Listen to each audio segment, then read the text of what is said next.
Chapter 2. And Hannah prayed and said, My heart exults in the Lord, my horn is exalted in the Lord.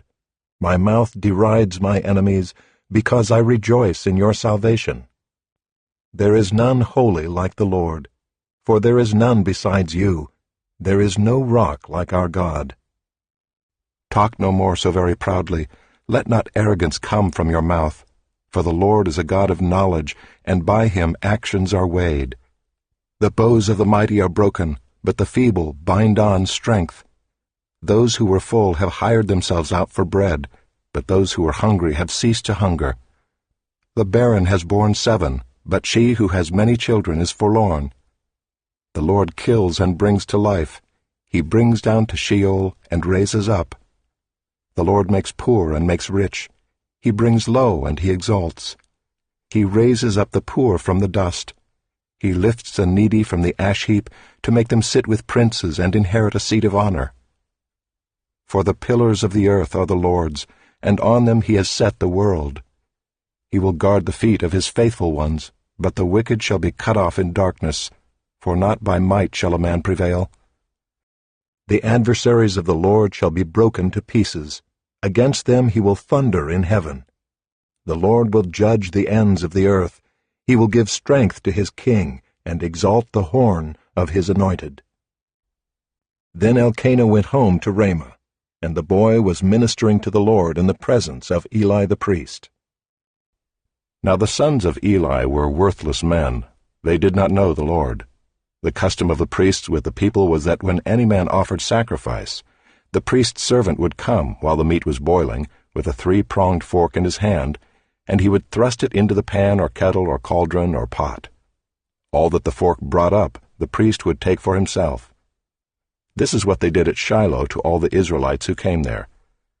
Moreover, before the fat was burned, the priest's servant would come and say to the man who was sacrificing, Give meat for the priest to roast, for he will not accept boiled meat from you, but only raw. And if the man said to him, Let them burn the fat first, and then take as much as you wish, he would say, No, you must give it now, and if not, I will take it by force. Thus the sin of the young men was very great in the sight of the Lord, for the man treated the offering of the Lord with contempt. Samuel was ministering before the Lord, a boy clothed with a linen ephod. And his mother used to make for him a little robe and take it to him each year when she went up with her husband to offer the yearly sacrifice. Then Eli would bless Elkanah and his wife and say, May the Lord give you children by this woman for the petition she asked of the Lord. So then they would return to their home. Indeed, the Lord visited Hannah, and she conceived and bore 3 sons and 2 daughters. And the boy Samuel grew in the presence of the Lord. Now Eli was very old, and he kept hearing all that his sons were doing to all Israel, and how they lay with the women who were serving at the entrance to the tent of meeting. And he said to them, Why do you do such things? For I hear of your evil dealings from all these people. No, my sons, it is no good report that I hear the people of the Lord spreading abroad. If someone sins against a man, God will mediate for him.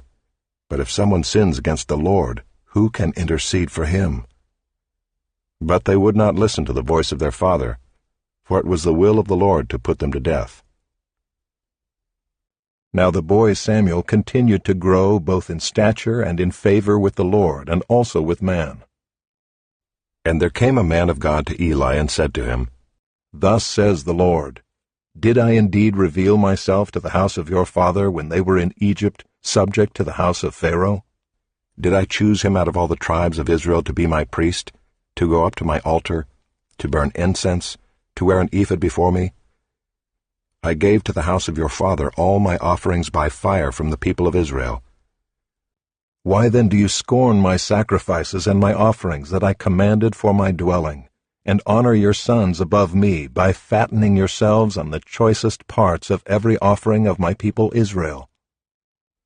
Therefore the Lord, the God of Israel, declares, I promised that your house and the house of your father should go in and out before me forever.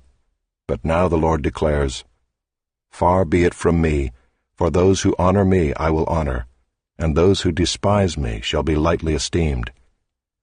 Behold, the days are coming when I will cut off your strength and the strength of your father's house, so that there will not be an old man in your house. Then in distress you will look with envious eye on all the prosperity that shall be bestowed on Israel, and there shall not be an old man in your house forever.